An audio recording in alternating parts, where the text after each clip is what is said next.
हे ईश्वरा, सर्वांना चांगली बुद्धी दे, आरोग्य दे, सर्वांना सुखात आनंदात ऐश्वर्यात ठेव. सर्वांचं भलं कर, कल्याण कर, रक्षण कर, आणि तुझे गोड नाम मुखात खंड राहू दे. सद्गुरुनाथ महाराज की जय. सद्गुरु पै माऊली. मातोश्री माईयांना प्रथम कृतज्ञपूर्वक वंदन. आणि आपण सर्व सद्भक्त सत्श्रोते हो, आपण सर्वांना आदरपूर्वक नमस्कार. आज सोमवार आणि आपण जे सुरुवात केलेली आहे ते म्हणजे मोगरा फुलला या पुस्तकाचं आपण थोडंसं वाचन करून त्या अंगाने अनेकांनी प्रश्न विचारावेत आणि त्या पद्धतीने आपण चर्चा करावी, असा खरा हा अभ्यास वर्गाचा हेतू आहे. परंतु प्रश्न बऱ्याच लोकांनी विचारले असं झालेलं नाही. खरं म्हणजे सगळ्यांनी ते पुस्तक थोडंसं वाचावं आणि वाचनातून त्यांना काय वाटतं, म्हणजे प्रत्येकाला त्याच्यातून काय बोध झाला तो त्यांनी जर मांडला असता किंवा त्या अंगाने जर प्रश्न विचारले असते तर त्याच्यातून आपल्याला हा विषय अधिक खोल जाऊन पाहता आला असता. आणि त्यामुळे सगळ्यांना हीच विनंती आहे की आपण जितका प्रश्न विचारतो किंवा प्रश्न विचारून काही ज्या गोष्टीचं आपल्याला खोल जायचं असेल तर तिथे पुन्हा पुन्हा ज्या काय त्या गोष्टीचा विचार करतो त्याच्यातून प्रश्न येतात आणि ते प्रश्न यायला लागले की त्याच्या उत्तरातून आपल्याला त्याच्यात त्या विषयाचं गुह्य लक्षात यायला लागतं. म्हणून इथे सगळ्यांनी मुद्दामून ईश्वरी चळवळ अभ्यासाच्या बैठक या व्हॉट्सअप ग्रुपवर प्रश्न विचारायचे आहेत. आज आपण पुन्हा स्मरण हा विषयच घेणार आहोत आणि हा स्मरण विषय घेताना थोडंसं वाचन करणार आहोत आणि त्या वाचनातून पुन्हा पुढच्या वेळेला सगळ्यांनी त्याच्या पुढचं आपण किती वाचायचं ते पाहायचं आहे आणि त्याप्रमाणे प्रश्न विचारायचे आहेत. आज आपण पुन्हा तेच पुस्तक सुरुवात म्हणून गेल्या वेळेला सुरुवात केली होती, पण त्यावेळेला असं काही सांगितलेलं नव्हतं. म्हणून आता पुन्हा आपण ते पुस्तक थोडंसं वाचू आणि त्याच्यावर चिंतन करण्याचा प्रयत्न करूया. स्मरण म्हणजे काय, म्हणजे मोगरा फुलला हे जे पुस्तक आहे तर त्याच्यातलं हे पहिलं प्रकरण आहे आणि त्याच्यात म्हणजे पहिलाच प्रश्न आहे, स्मरण म्हणजे काय. जीवन जगण्यासाठी आवश्यक असलेली स्मरण ही शक्ती आहे. स्मरण तसे जीवन असं सद्गुरू श्री वामन पै यांनी सिद्धांत सांगितलेला आहे. माणूस म्हणून जर जीवन जगायचं असेल तर जीवनामध्ये स्मरण नावाची शक्ती व्यवस्थित कार्यरत असली पाहिजे. उतार वयात काही लोकांची स्मरणशक्ती कमी होते. ते कधी नाव विसरतात, कधी थोडा वेळ काय केलं होतं ते विसरतात. त्यामुळे त्यांच्या व त्यांच्या भोवतालच्या माणसांच्या जीवनात खूप अडीअडचणी निर्माण होतात.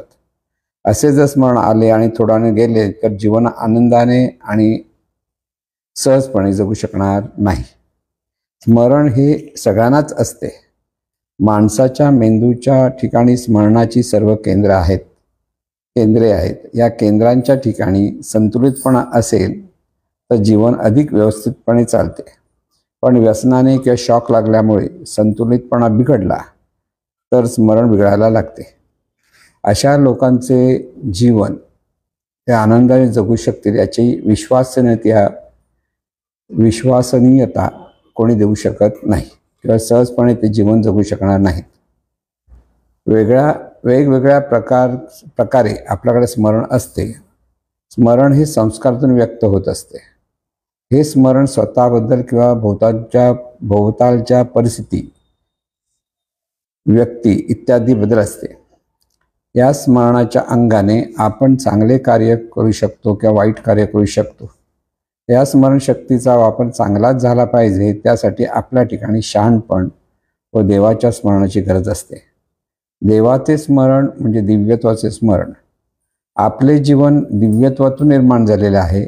संपूर्ण विश्व दिव्यत्वातून निर्माण झालेले आहे हे दिव्य स्मरण सुंदरपणे जीवन जगण्यास कारणीभूत असते. देवाच्या स्मरणात राहा असं अनेक धर्मामध्ये सांगितलेले आहे. प्रत्येकाच्या ठिकाणी दिव्यत्व आहे आणि त्या दिव्यत्वातून आपल्याला जगायचे आहे. हे स्मरण सर्वात महत्त्वाचं आणि अतिशय उत्कृष्ट स्मरण आहे. त्या स्मरणातून जीवन जगायला लागतो त्यावेळी आपण सर्वांशी चांगले वागतो, सर्वांना मान देतो व सर्व सुखी व्हावेत यासाठी कार्यरत होतो. स्मरणशक्ती सर्वांकडे असते, पण स्मरणाचा विकास व्हायला हवा. स्मरण कसे व कुठे होते, म्हणजे स्मरण रेकॉर्ड कुठे होते व कसे होते? स्मरण मेंदू व जाणीव अशा दोन ठिकाणी साठवले जाते. जीवन जगत असताना आपण बहिर्मनाच्या द्वारे इंद्रियांमार्फत जगाशी संबंध जोडून वस्तूंचे, विषयांचे, परिस्थितीचे ज्ञान मिळवतो.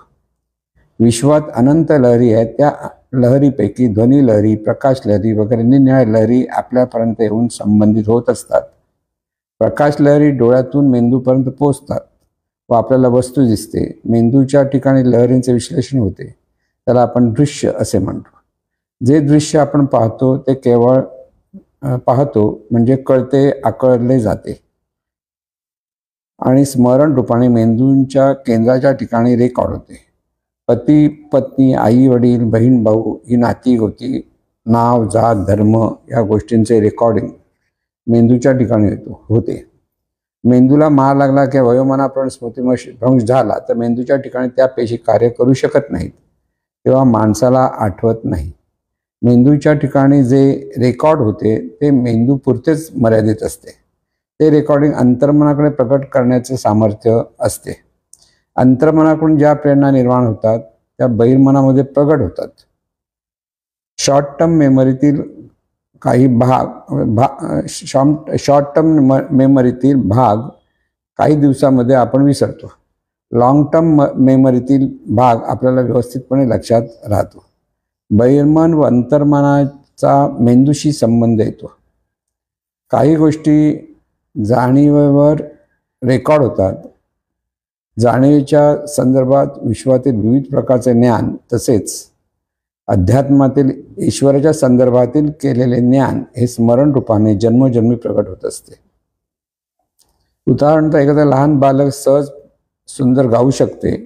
एखाद्या मुलाचे गणित किंवा इतर शास्त्रामध्ये सहज प्रगती दिसते.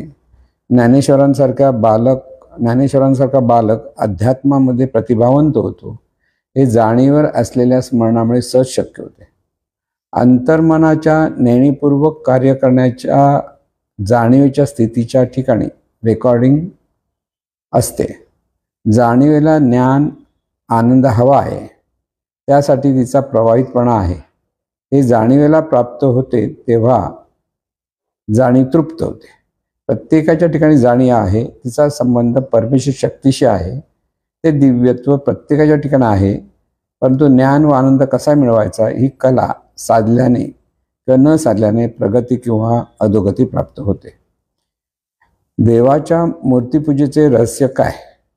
देवाचे सतत स्मरण व्हावे, त्यातून स्मरण दिव्य मंगलमय व्हावे, जीवन सुंदरपणे आनंदात जगावे हे देवाच्या मूर्तीपूजेचे रहस्य आहे.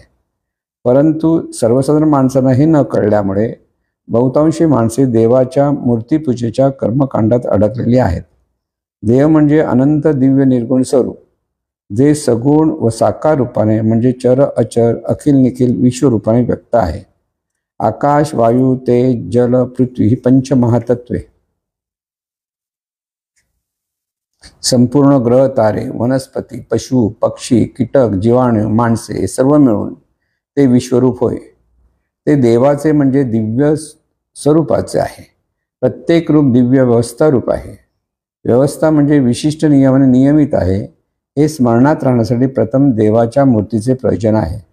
मूर्तीकडे दिव्यत्वाच्या स्मरणातून स्वसकट सर्व विश्वातील घटकांकडे पाहताना सर्व दिव्य आहे, देवा तूच सर्व आहेस हे अखंड स्मरण जागृत व्हावे ही खरी भक्ती होय.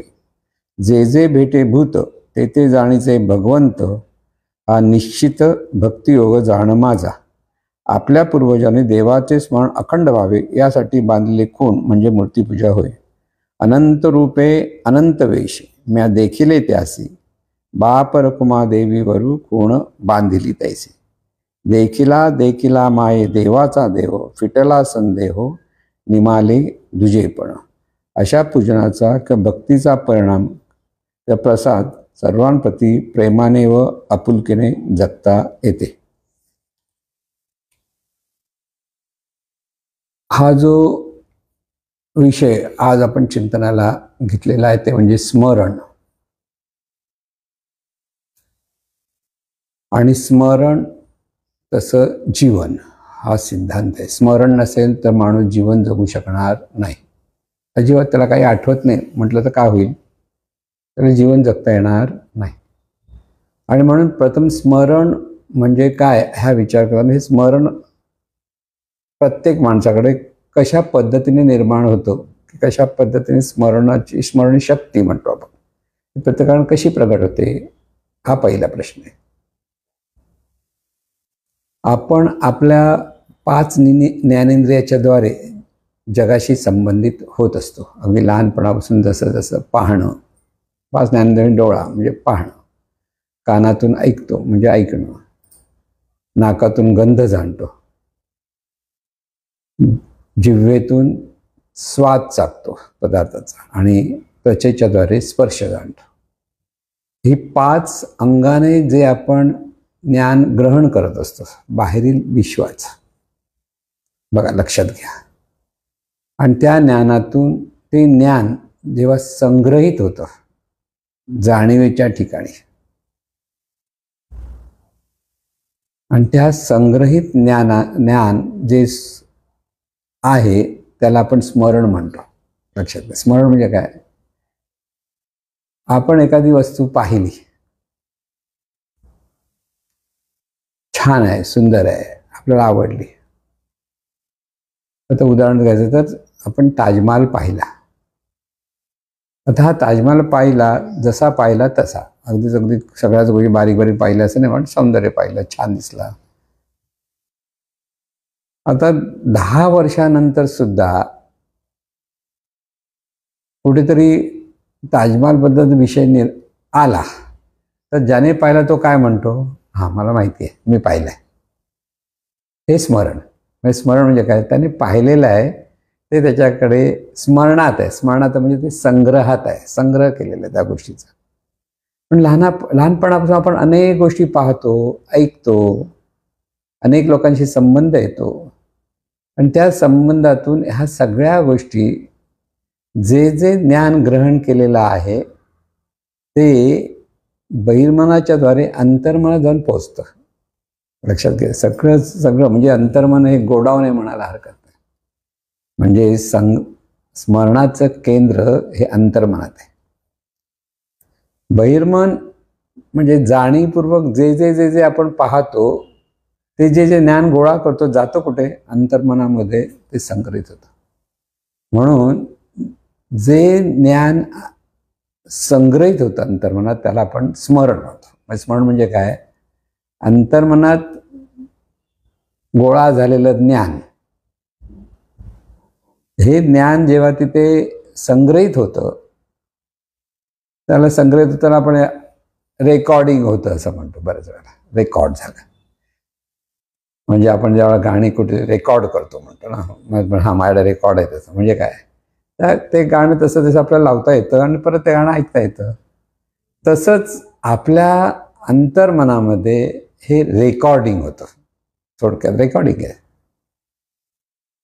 पण इथे एक महत्त्वाचा मुद्दा आहे की हे जे रेकॉर्डिंग होतं त्याप्रमाणे ते जेव्हा हवं तेव्हा ते बहिर्मनातून प्रगट होतं. त्याला आपण म्हणतो आता मला स्मरण झालं. स्मरण होणं आणि स्मरण झालं अशा 2 गोष्टी आपल्या लक्षात घेता येतात. बघा, आपण एखादी गोष्ट लहानपणी वाचलेली आहेत की आपण लहानपणी चांदोबा वाचायचो, आणि ह्या चांदोबातल्या ज्या गोष्टी आहेत अगदी महाभारताच्या असतात, अनेक वेगळ्या गोष्टी असतात. काही काळ आपण ते वाचलेलं आहे, छानपैकी माहिती आपल्याला, पण काही काळ आपण दुसऱ्या गोष्टीमध्ये मग होतो, अनेक गोष्टीमध्ये गुंग होतो. आणि काही महिन्याने म्हणा तीच गोष्ट जर कोणी तुम्हाला सांगायला लागले की आपण काय सांगतो, अरे हो मला माहिती आहे, ही चांदोबामध्ये ही वाचली आहे मी. कुठून आलं? त्या अंतर्मनातून बाहेर प्रगट झालं तेव्हा आपण काढतो मला आठवलं. आठवलं म्हणजे ते बहिर्मनातून बाहेर झालं, त्यामुळे स्मरणात आलं. स्मरण झालं कधी, ग्रहण केलं तर ते स्मरण होतं. आणि ते आठवलं म्हणतो कधी, ते जे संग्रहित आहे ती रेकॉर्ड परत आपल्या बहिर्मनाच्या द्वारे पुन्हा प्रगट होते. त्याला म्हणतो आपण आठवण झाली की आठवण आली. लक्षात घ्या. म्हणून अशा अनेक गोष्टी, लहानपणाचे मित्र, जरा सारा विचार, लहानपणाचे माझे मित्र, हा मित्र होता, तो मित्र, अगदी लहानपणी. म्हणजे एक लक्षात घ्या, म्हणजे माझ्या जीवनाबद्दल मी सांगतो आता. 3री पर्यंत माझे वडील पोलीस इन्स्पेक्टर असल्यामुळे 3री पर्यंत आम्ही वरळीला पोलीस क्वार्टर्समध्ये राहत होतो. आणि त्यावेळेला वरळी नाक्यावरती एक शाळा होती. तिथेच प्राथमिक शिक्षण झालं, 1ली, 2री, 3री. आता ती शाळा पण नाही आहे. म्हणजे तिथे मारुतीचं देऊळ आहे अजूनही वरळी नाक्यावर. त्याच्या मागच्या बाजूला ती बालविकास शाळा म्हणून ती होती लहान मुलांची. आणि तिथे मला चंद्रकांत लोखंडे नावाचा म्हणून अजूनही आठवतो मुलगा. आणि त्या आठवणीवर आणखीन एक छान आठवण आहे की त्याचं जे पुस्तकं असायची त्याच्यावर कॉमिक्स, म्हणजे अशी कार्टून पिक्चर चित्र लावलेली असायची आणि सुंदर वाटायचे. आता 3रीच्या वय, 3रं वय म्हणजे किती असेल त्यावेळेला, 3री, 2री, 3री, तर त्यावेळेला आपण 5, 6, 6 ते 7 वर्षाचं वय होतं. तर त्यावेळेची पण आठवण आपण मुद्दाम काय घोकंपट्टी केली का मला असं आठवलं पाहिजे, असं आठवलं नाही, पाहिलेलं आहे. पण ते आता आठवणीत आलं. नुसतं विचार केला आणि विचार केल्यानंतर त्याची आठवण येते. म्हणजे आपण जे स्मरण म्हणजे काय, नुसतं स्मरणात आलं म्हणजे ग्रहण केलं, पण ते परत बाहेर येत नसेल तर आपण काय म्हणतो, का आठवत नाही, काही कळत नाही असं जे म्हणतो ना. आणि मग ते आठवत नाही म्हटलं की मग त्याच्यासाठी आपल्याला काय उपयोग होतो असं वाटत नाही.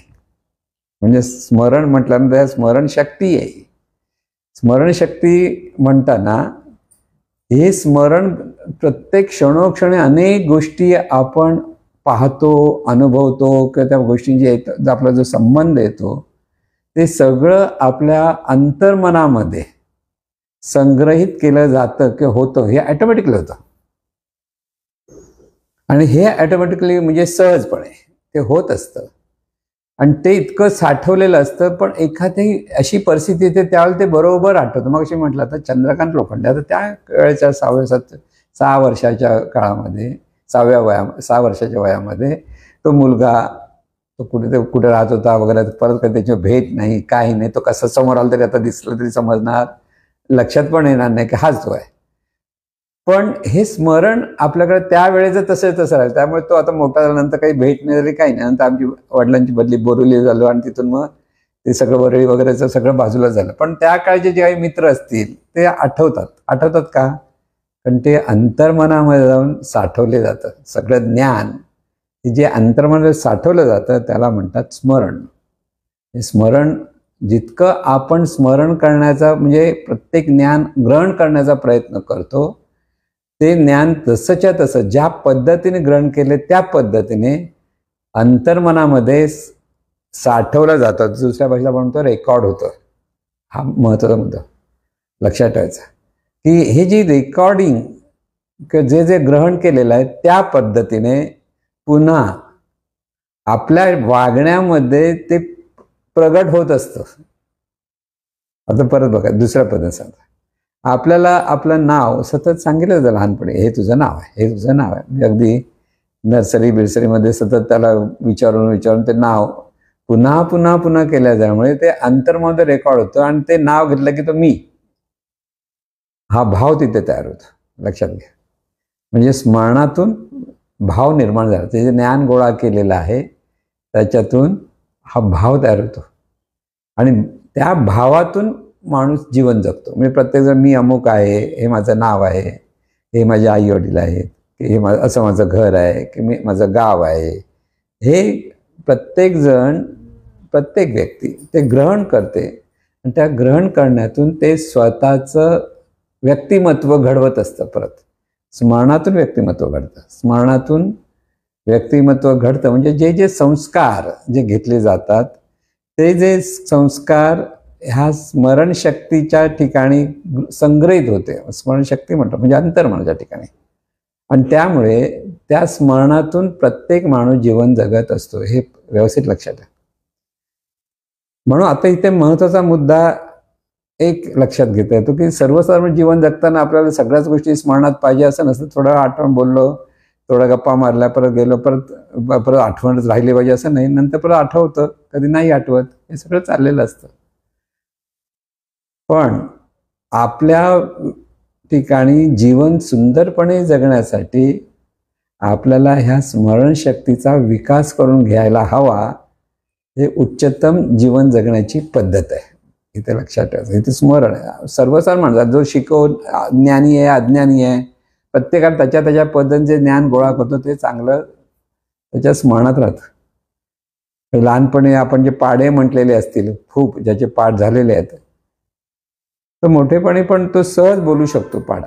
कारण ते स्मरणात इतकं पक्क झालेलं असतं की त्याला कधीही ते आठवतं. किंवा लहानपणी माणूस जर पोहत असेल, चांगला सुंदर पोहतोय, अगदी 10-15 वर्ष तो पोहत नसेल नंतर, आणि जरी तो पाण्यात गेला आणि तो पाण्यात पोहायला तर सहज पोहतो. का? ते स्मरण त्याच्या अंतरामध्ये इतकं पक्क असतं की तो सहजपणे दम लागेल त्याला प्रॅक्टिस नसेल म्हणून, पण त्याला पोहायला मात्र सगळं व्यवस्थित जमतं. तिथे तो परत विसरला असं काही होत नाही.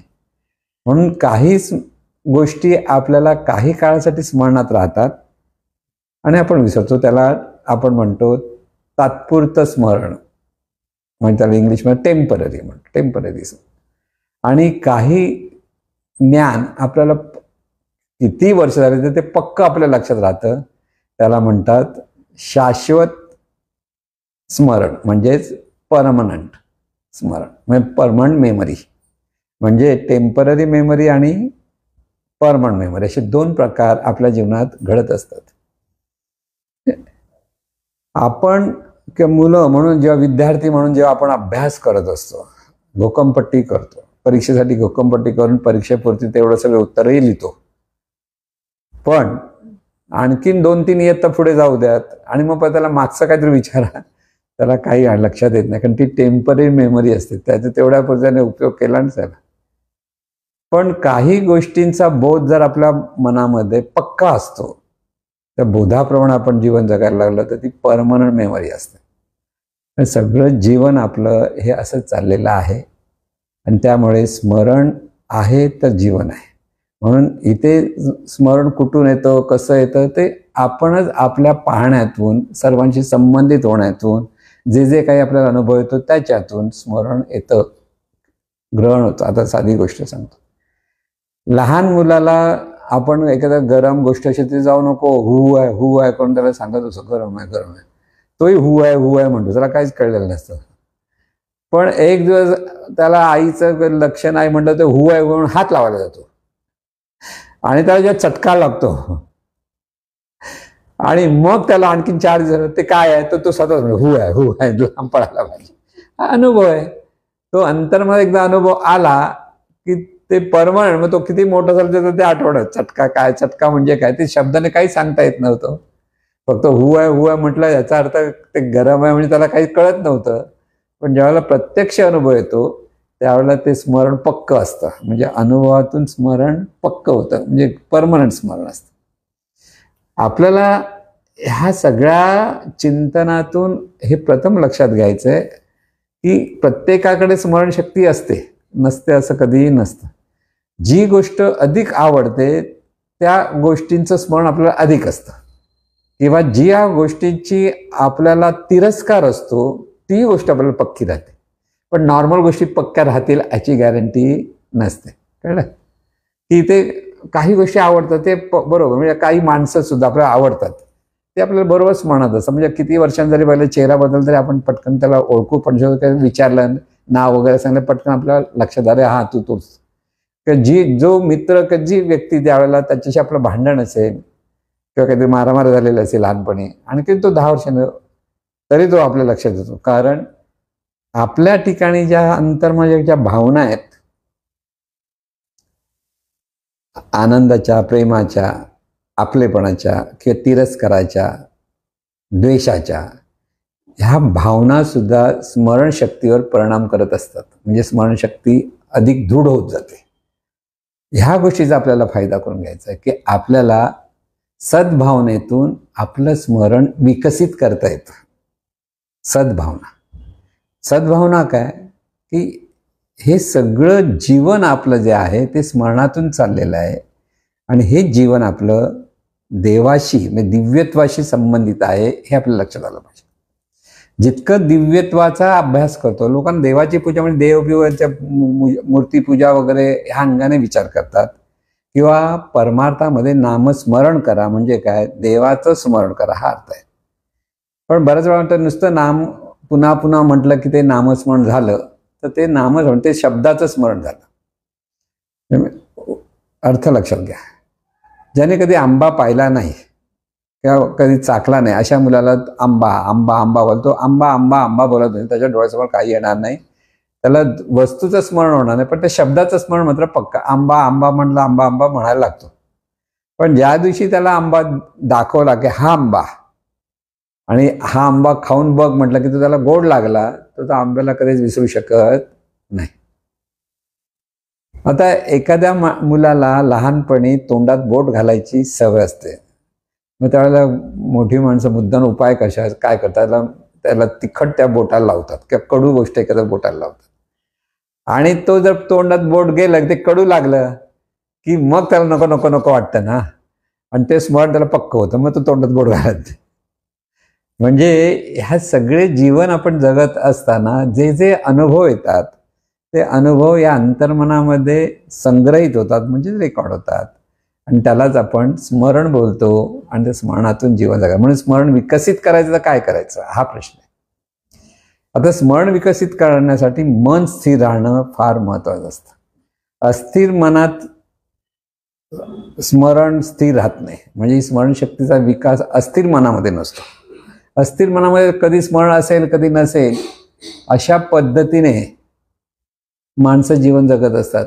आणि त्यामुळे ज्या ठिकाणी स्मरण स्थिर नसेल किंवा स्मरणात काही गोष्टी येत नसतील तर आपण बरं आपल्याला काही कळत नाही, आम्हाला काही समजत नाही. म्हणजे आता ज्या मुलांना अभ्यासामध्ये तेवढा रस नसतो आणि ते जबरदस्तीने ते अभ्यास करा करा म्हणून करतात, पण बराच वेळ त्यांचं बाहेर खेळण्याकडे तिकडे तिकडे जाण्याकडे लक्ष जास्त असतं.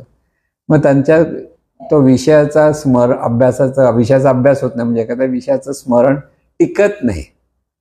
तिथे आवडीने सत्संगतीने म्हणजे संगत पाहिजे की तिथे आवड निर्माण करण्यासाठी पुन्हा पुन्हा त्या गोष्टी पुन्हा पुन्हा करता करता जेव्हा त्या विषयांचा जो अभ्यास आपण जे करतो त्याचं महत्त्व मुलाला कळायला लागतं आणि त्यावेळेला तो खऱ्या अर्थाने अभ्यास किंवा त्याचं ते सगळं स्मरणशक्तीमध्ये ते संग्रहित होतं. म्हणून लक्षात ठेवायचं की आपल्याला जर स्मरण शक्ती वृद्धिंगत करायची असेल तर त्यावेळेला बाहेरच्या गोष्टी आयुर्वेदामध्ये वगैरे बघ किंवा आपण म्हणतो अरे बदाम खा, आणखीन काही च्यवनप्राश खा किंवा असं करा, वेगळ्या वेगळ्या सांगितलं जातं. आता त्याच्यासाठी मेंदूच्या ठिकाणी कदाचित त्याचं तेवढी शक्ती वाढत असेल वगैरे हा प्रकार आपण त्याच्यात काही पडायचं नाही आहे. आपल्याला लक्षात घ्यायचं आपल्या स्मरणशक्तीचा विकास कसा साधायचा आहे. आणि स्मरणशक्तीचा विकास साधण्यासाठी सगळं जीवनाकडे प्रगल्भ दृष्टीने आपल्याला पाहतात. तर लोक प्रगल्भ दृष्टीने लोकांचं पाहणं असतं ते करिअर किंवा आपल्याकडे ऐश्वर सुखसोयी भरपूर पाहिजेत, मोठं घर हवं, इथे जास्त लक्ष असतं. मोठं घर हवं, खूप पैसे हवेत, की आजकाल सगळीकडे जगामध्ये धावपळ सगळेजण तेच करतात. त्यामुळे जीवनाकडे जे स्मरणाचा विकास व्हायला पाहिजे तसा तो प्रकार होत नाही. करिअर चांगलं होत असेल, प्रगती होत असेल, किंवा सुखसोयी मिळत असतील, श्रीमंती वाढत असेल, सगळं होईल, पण त्याचा अर्थ स्मरणशक्तीचा विकास झाला असा नाही. त्या व्यावहारिक दृष्टिकोनातून ती बरोबर वाटलं तरी खरं विकास कुठे असतो की ज्यांना ह्या देवाचं स्मरण शिकवलं जातं सद्गुरूंकडनं, आणि हे देवाचं स्मरण म्हणजे काय हे जेव्हा कळलं जातं आणि त्याच्यामध्ये तो साधक पुन्हा पुन्हा अभ्यास करतो आणि ते स्मरण दृढ करण्याचा प्रयत्न करतो, तेव्हा त्याच्या स्मरणशक्तीचा विकास होतो.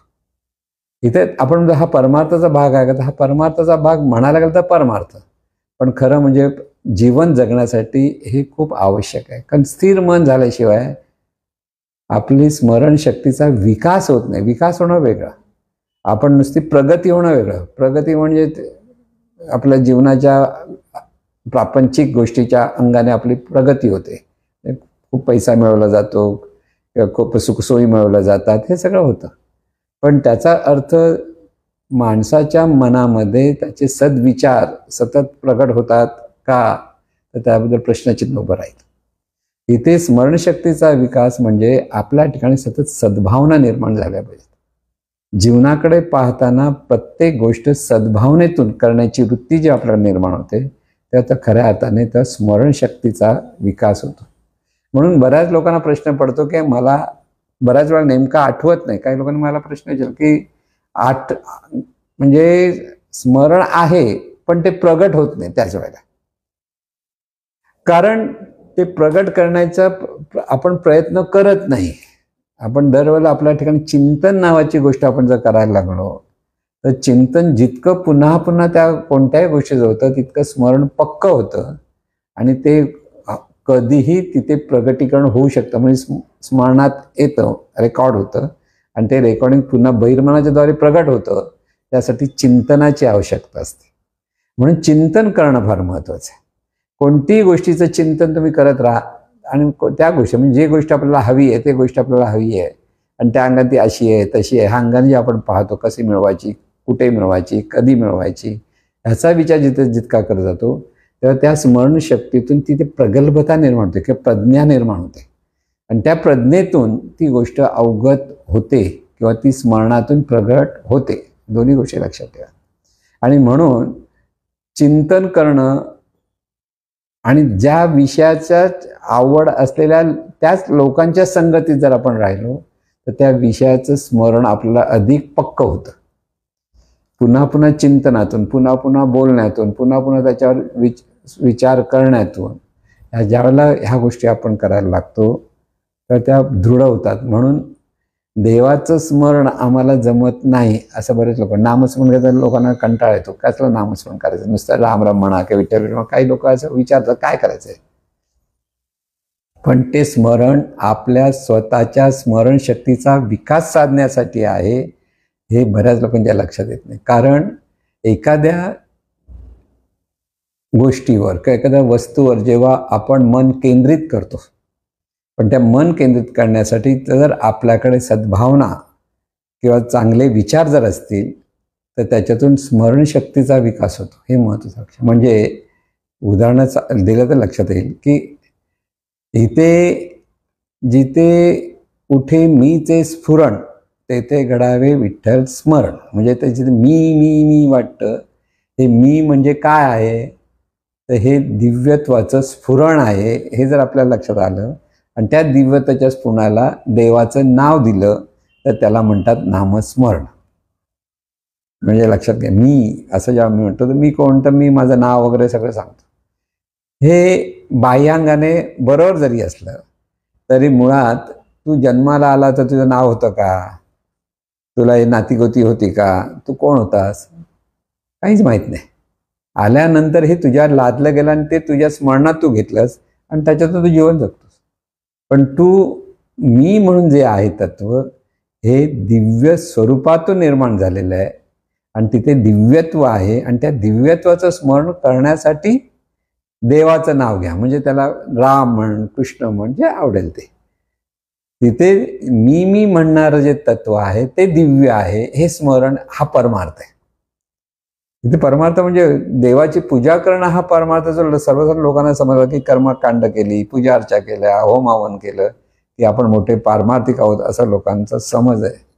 जोपर्यंत आपल्या मनाचा विकास होत नाही तोपर्यंत परमार्थ नाही. तुम्ही बरीच लोक अगदी भगवद्गीता पाठांतर करतात किंवा ज्ञानेश्वरी पाठ करतात, सगळं करतात, पण प्रत्यक्ष आचरण करताना त्यांच्या त्या आचरणात काही दिसत, ते बोलताना बोलतील पण स्वतःचं जीवन जगत असताना ते त्या ज्ञानाचा काही उपयोग करत नाहीत किंवा ते ज्ञान आपल्या स्मरणातही घेत नाहीत. म्हणजे त्यांना त्याचा अभ्यास झालेला नाही किंवा नुसतं शब्दज्ञान त्यांच्याकडे प्रगट झालेलं आहे आणि त्यामुळे त्यांच्या त्या स्मरणशक्तीचा विकास होत नाही किंवा तिथून जाणीवेचाही विकास होत नाही. दोन्ही गोष्टी, मनाचा, जाणीवेचा म्हणजे आपल्या मनाचा. म्हणून मनाचा विकास होण्यासाठी सद्भावना व्यवस्थित असल्या पाहिजे. सर्वांच्या भल्याचा विचार हा जितका अधिक असेल तितकी स्मरणशक्ती अधिक विकसित होते. आता हा प्रयत्न करून बघा काय आहे. चिंतन करायचं की स्वतःच्या चिंतन पाहिजे, सर्वांचं भलं झालं पाहिजे आणि प्रत्येक गोष्ट ही सकारात्मक दृष्टीने स्वीकारता आली पाहिजे. स्वीकारणं हे पहिलं लक्ष. आपण काही गोष्टी स्वीकारत नाही, काही गोष्टी स्वीकारतो आणि त्यामुळे त्या स्मरणशक्तीवर आघात होतो. ह्या काही गोष्टी नको नको वाटतात तरी आपल्याला उपयोगाच्या आहे तरी नको म्हणतो, ते स्मरणातच घ्यायला बघत नाही. मग तिथे स्मरणशक्तीचा विकास कसा होईल? म्हणून प्रत्येक गोष्टीकडे आवडीने, सकारात्मक दृष्टीने ती स्वीकारण्याची ज्या वृत्ती आपल्याकडे होते ते मन स्थिर असतं. मन स्थिर होण्यासाठी या सगळ्या गोष्टी आहेत. काही गोष्टी आपल्याला हव्या, काही गोष्टी नको, ह्या मागे आपण ज्या हवं नकोमध्ये गुंतलेलो असतो तेव्हा स्मरण आपलं पक्क होत नाही. म्हणून इथे स्मरण हे चिंतनातून पक्क होतं. दुसऱ्या बाजूने स्मरणाचा विकास हा दिव्यत्वाच्या भावातून निर्माण होतो, विकसित होतो. दोन्ही आहे. दिव्यत्वाचं स्मरण, देवाचं स्मरण, ह्याचा अर्थ डिव्हिनिटी, दिव्यत्वाचं स्मरण. आपलं शरीर दिव्य आहे हे स्मरण आपल्याला असतं का? नसतं. आपलं शरीर आहे, शरीरावर आपण प्रेम करतो, बरोबर आहे, छान पाहिजे, असं पाहिजे, तसं पाहिजे, सगळं करतो, पण ते दिव्यत्वातून निर्माण झालेलं आहे म्हणून ते दिव्य आहे. आणि ह्या शरीरातून हे आपण जे जाणत आहोत ते जाणणारं तत्व सुद्धा दिव्य आहे आणि ह्या जाणणाऱ्या तत्वाला ते दिव्य आहे म्हणून त्याला देवाच्या नावाने, म्हणजे दिव्यत्वाच्या भावाने ते स्मरण केलं पाहिजे. जे आहे ते दिव्य आहे म्हणून स्मरण करताना दिव्यत्वाच्या स्मरणातून जीवनाकडे पाहायला लागलो तर मन आपलं स्थिर राहतं, शांत राहतं आणि त्यामुळे ती स्मरणशक्तीचा विकास होतो. हे गुह्य जोपर्यंत माणसाला कळत नाही तोपर्यंत तो सगळ्या गोष्टी भूकंपट्टी करून पुन्हा पुन्हा करून करतो, पण स्मरणशक्तीचा विकास म्हणजे जीवन जगण्याचा, विकसित जीवन जगण्याचा अभ्यास आहे, हे बऱ्याच लोकांच्या लक्षात येत नाही. म्हणून परमार्थ म्हणून जेव्हा लोक बघतात ते आपल्या जीवनाचा विकास साधण्यासाठी परमार्थ करायचे आणि हे जेव्हा माणसाच्या लक्षात येईल तेव्हा स्मरणशक्तीचा अभ्यास आपल्याला केला पाहिजे. तर तो स्मरणशक्ती विकसित कशी करायची ते लक्ष, म्हणजे चिंतन, दिव्यत्वाचं स्मरण. सगळं जीवन दिव्य स्वरूपातून निर्माण झाले असल्यामुळे प्रत्येक वेळेला आपण म्हणून जे आहे तिथे दिव्यत्व आहे ह्याचं स्मरण आपणच आपल्याला देत राहायचं. ते दिव्यत्व निर्माण झालंय त्याच्यातून कोण, त्यामुळे आपण खूप मोठे बिटे आहे असं नाही, कारण हे सगळं दिव्यत्वाचं आहे, देवाचं आहे. हा जो परमार्थ सांगितलं जे आहे ते देवाचं आहे, तर हे देवाचं आहे हे समजण्यासाठी हे सगळं जीवनच आपलं दिव्य आहे. आणि ह्या दिव्यत्वाच्या स्मरणामध्ये जेव्हा आपण सतत चिंतनात राहायला लागतो तेव्हा मन स्थिर होतं, शांत होतं आणि अशा शांत मनाला, स्थिर मनाच्या ठिकाणी हा स्मरणशक्तीचा विकास होतो, ती विकसित होते, म्हणजे तिथे मनाचाही विकास होतो आणि अशा पद्धतीने स्मरण आपलं पक्क होत जातं. म्हणून स्मरण विचाराचा अर्थ संबंध काय? विचार म्हणजे स्मरण आहे का? नाही. स्मरणाला शब्दरूपाने प्रगट होतं त्याला विचार म्हणतात. बघा, आपल्या मनामध्ये तो आपला एखादं आपलं नाव आहे, समजा श्रीराम. आता हे स्मरण आहे, माझं नाव श्रीराम आहे, पण समोर एखादी व्यक्ती आहे, तुम्ही कोण? तर तो स्मरण कशाच्या द्वारे प्रकट करतो? शब्दरूपाने प्रकट करतो. कारण तो मी श्रीराम आहे. आता हा मी म्हणणारा श्रीराम आहे हे शब्द तो प्रकट करतो. तर त्याच्यातून म्हणजे स्मरणातून विचार, विचारातून शब्द, म्हणजे मनामध्ये ज्या श्रीराम आहे मनामध्ये असतं तर ते स्मरण असतं आणि बोलतो तेव्हा ते शब्द असतात, म्हणजे विचार ते शब्द रूपाने प्रकट होतात. म्हणून स्मरणातून विचार, विचारातून शब्द रूपाने ते विचार प्रकट होतात, त्याला म्हणतो आपण बोलणं. आता त्याच्या परत रिवर्स होतं. मग एखादी गोष्ट तुम्ही पुन्हा पुन्हा बोलायला लागलात ते विचार रूपाने पुन्हा त्या अंतर्मनात पोचतात आणि ते स्मरण रूपाने राहतात. म्हणजे दोन्ही बाजूने हे चालू असतं, स्मरण होणं आणि स्मरण प्रगट होणं. म्हणून विचार म्हणजे मनात ज्यावेळेला एखादं स्मरण आहे त्या स्मरणाला शब्दरूप आलं मनातल्या मनात तर आपण म्हणतो विचार, आणि ज्यावेळेला ते बोललं जातं त्याला म्हणतो आपण उच्चार. म्हणून असं आपलं जीवन चाललेलं आहे. आणि म्हणून आपल्या जीवनाचा विकास साधण्यासाठी स्मरणशक्तीचा विकास झाला पाहिजे. आणि त्यासाठी सद्गुरूंकडनं हे देवाचं स्मरण आपल्याला व्यवस्थित समजून घेता आलं पाहिजे. लक्षात घ्या, देवाचं स्मरण म्हणजे आपल्या ठिकाणी असलेल्या दिव्यत्वाचं स्मरण आपल्याला लक्षात घेता येणं, तिथे स्मरणशक्तीचा विकास होणं हे आपल्या सहज लक्षात येईल. आणि हे स्मरणातच आता आपण पुढचं अभ्यास करण्याचा प्रयत्न करण्याचा. सद्गुरुनाथ महाराज की जय. हे ईश्वरा सर्वांना चांगली बुद्धी दे, आरोग्य दे, सर्वांना सुखात आनंदात ऐश्वर्यात ठेव.